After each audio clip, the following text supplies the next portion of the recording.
Joseph, what are you doing? I'm teaching these fish to synchro summon! Why don't you just go inside and play Adamantipator? Jillian, you're forgetting the old adage. Give a Yugi tuber 10 negates, and he'll have ad revenue for a day. Give him 10 negates without meta, and he'll have ad revenue for life. Good afternoon, Jank enthusiasts. I'm MBT, and this is 10-Minute Testing. The sea is a horrifying place. The lowest points of the Earth's oceans are one of the last unexplored territories on the planet, and are suspected to be home to all manner of sightless, unkillable, unstoppable titans who survived the Great Extinction. The other unexplored territory on the planet is the bulk section of the 10,000 card deep Yu-Gi-Oh! Card pool, and while it's mostly just stocked with unplayable Neos support, occasionally you stumble upon a beast just as broken and horrifying as one you'd see in the open ocean. Presenting Super Ancient Deep-Sea King See-la-canth. Before we begin, if you're on the fence about subscribing, let me sweeten the pot for you. Click that little link below the video and I'll errata this card to work with the new Deep Sea support. So here's the list, and yeah, we've got to think of a better term for this than fish link. As always, I'll give you a background about the archetype, a little bit of a discussion about what I hope the deck can do, and of course, the card by card. But first, this video is sponsored by Yu-Gi-Oh! Pro Deck. Yu-Gi-Oh! Pro Deck is an online strategy site for our mutual favorite card game. It's got a deck builder, card database, and a wealth of strategy articles. It's also where I post the Quarantine Series deck breakdowns, so give it a look at www.ygoprodeck.com. Now let's flounder with Flounder. Super Ancient Deep-Sea King See-la-canth is a card first printed in Phantom Darkness, alongside other famously underpowered cards like Dark Armed Dragon and Super Polymerization. Interestingly, there are a few cards in that set with the name Deep-Sea, but it's templated differently than Diva, and there's no support cards tying them all together. For the low cost of a single card from your hand, Seal Green can summon as many level 4 or lower fish monsters from your deck as possible, a feat that was probably not too big of a deal when Synchros, Xyz, and Link monsters were just a twinkle in Takahashi's eye.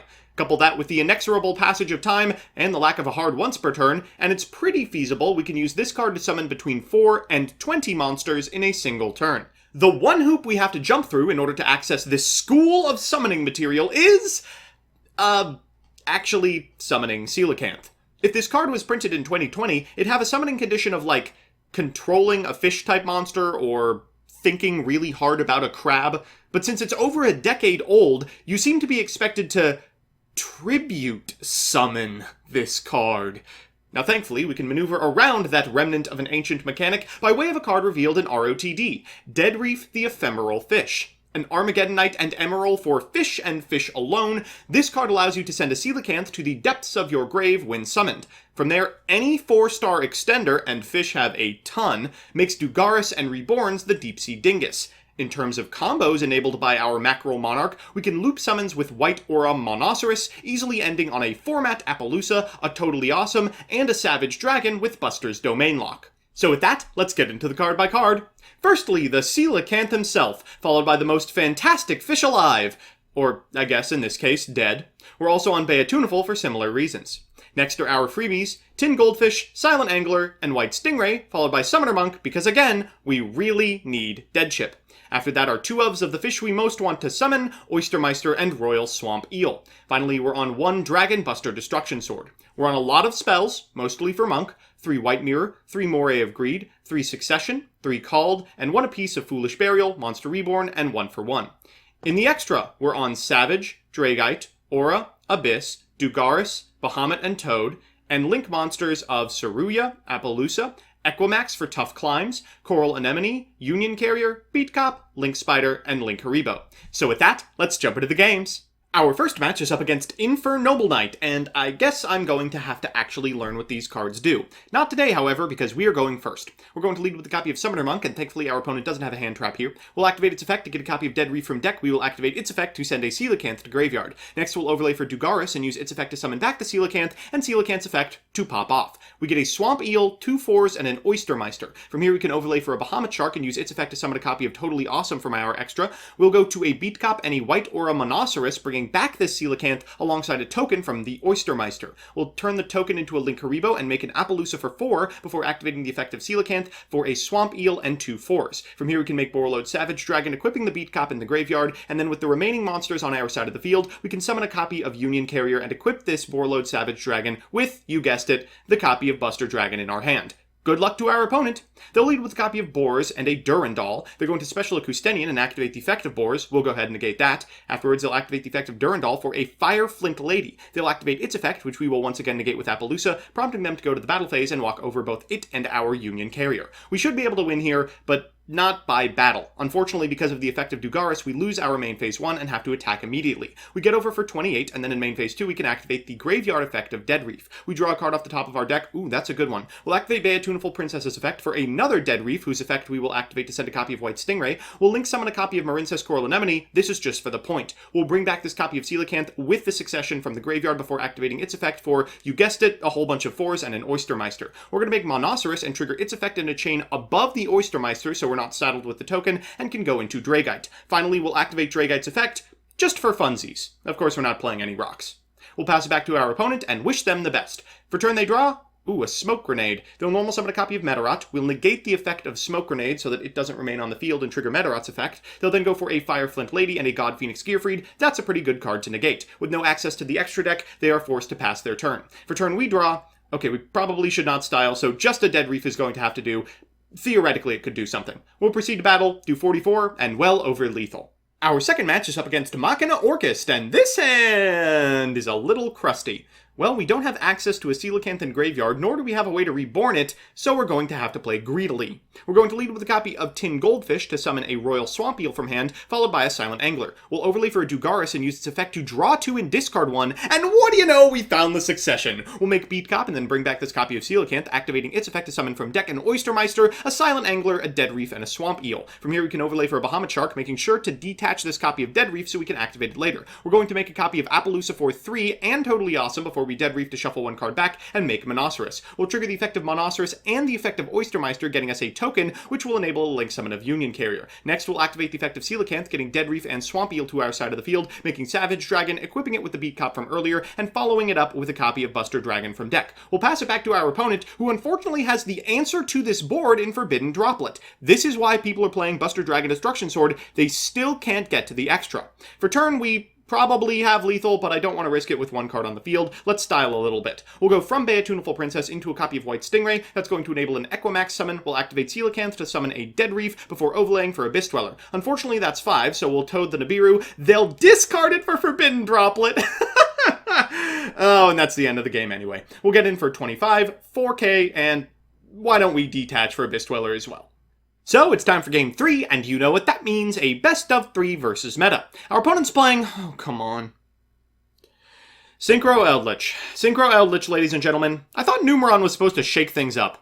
Well, they're going first, and we haven't drawn a hand trap, so let's see how far they can get. They're going to normal summon a copy of Jet Synchron, and then activate its effect in the graveyard to summon it back. Stop me if you've seen this play before. Halqifibrax will trigger, getting an O-line from deck, and enabling a summon of Linkross. They'll get 2 tokens to their side of the field before Synchro summoning a Martial Metal Marcher, and using its effect to bring back the O-Lion. From here, they're going to Synchro summon a copy of Herald of the Arclight, and then go into a Barricade Borg blocker. O-Lion's graveyard effect will trigger, and what do you know, they're both machines for Mecha Phantobeast Auroradon. They're going to summon 3 tokens to their side of the field, one of which and the Auroradon will be going to the graveyard for its second effect to summon an O-Line from deck, and 3/3/2 is 8. Here comes the Savage Dragon. They'll activate Savage Dragon's effect, equipping it with a 3-mat, activating the effect of not only the Scarlet Sanguine, but also in end phase the Conquistador. They have access to Conquistador, Haketo, and 2 negates.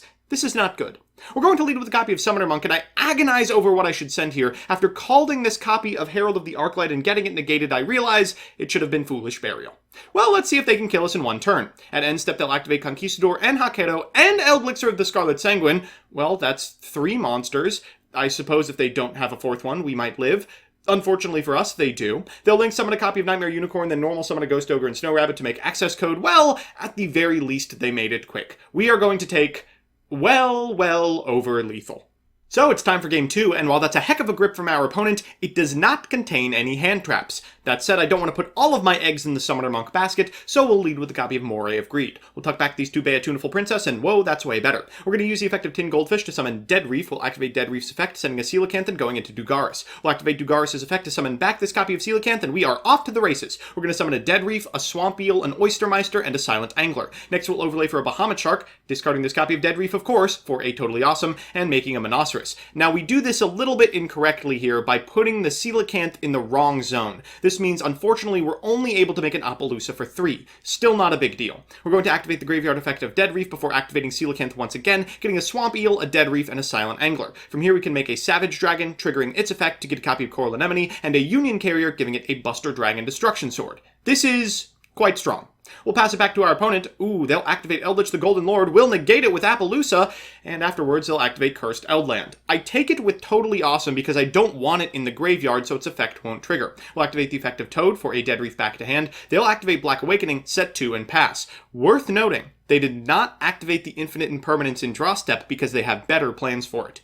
We're going to go to battle phase, unfortunately, because of the effect of Dugaris. We'll negate their Conquistador, to which they respond with the saved copy of Infinite Impermanence. This means we are losing our Appaloosa, but they are losing their Eldritch. We're going to equip, I don't know, a Summoner Monk to this copy of Borreload.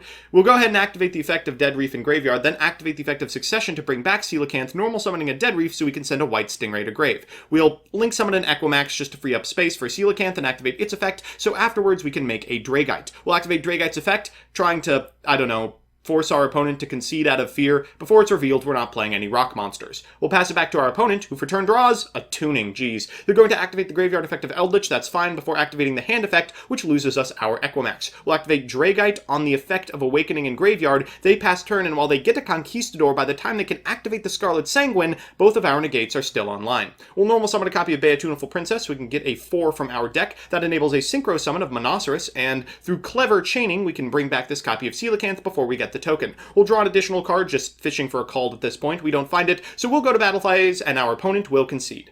So it's time for that all-important Game 3, and yeah, our hand is really, really good, but unfortunately we are going second. Let's see if we can play through our opponent's setup.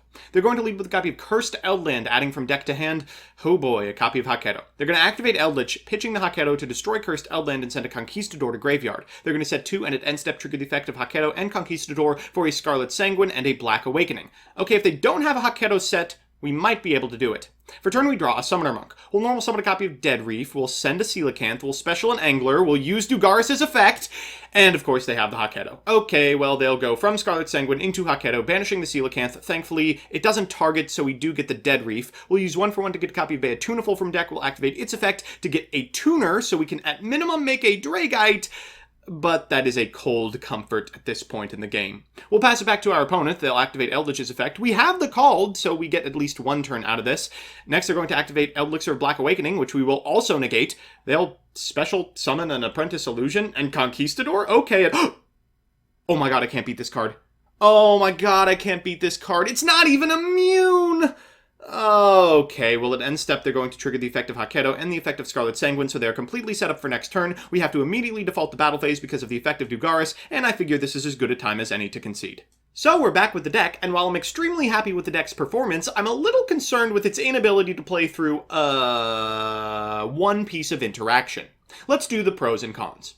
First, the pros. 1. The end boards are extremely good. They're sitting on a minimum of 6 negations and a domain lock, which is enough to send almost any deck packing. 2. Like Adamancipator, you can build boards to resist Dark Ruler no more by ending on Abyss Dweller and a Buster Dragoned Savage. And 3. The combo lines are extremely personalizable. By integrating additional copies of Oystermeister, you can pivot through all manner of Synchro Bosses and Link payoffs, allowing Brewmasters space to flex their combo theory. And the cons. 1. You've got a choke point the size of the Marinas Trench. See-la-canth is a walking target, and banishing, negating, or otherwise preventing it from getting on board is going to drastically decrease the power of your payoffs. 2. You've got almost no backup plan to speak of. Yes, you can end on a single Bahamut, a Toad, or a Dragite without access to See-la-canth, but that's not winning any matches in 2020. 3. The deck is quite bricky. While you do have 10 cards that bin the king, and a number of ways to revive him, drawing both is not guaranteed. Often you'll look at a grip full of Stingrays and Anglers, and wish you were playing something better.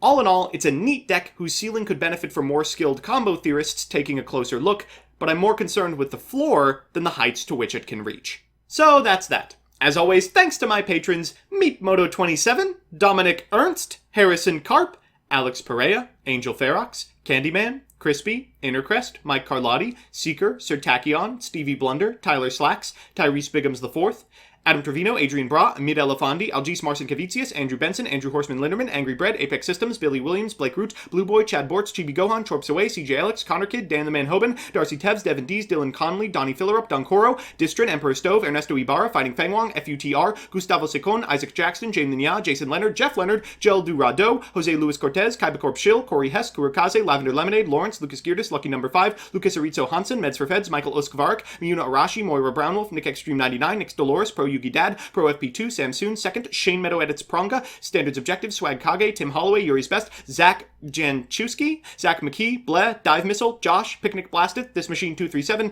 TJ Steakhouse, and Yukie. If you like what you see, please consider subscribing. And if you want to be part of the process, consider following me on Twitch as well. See you next time.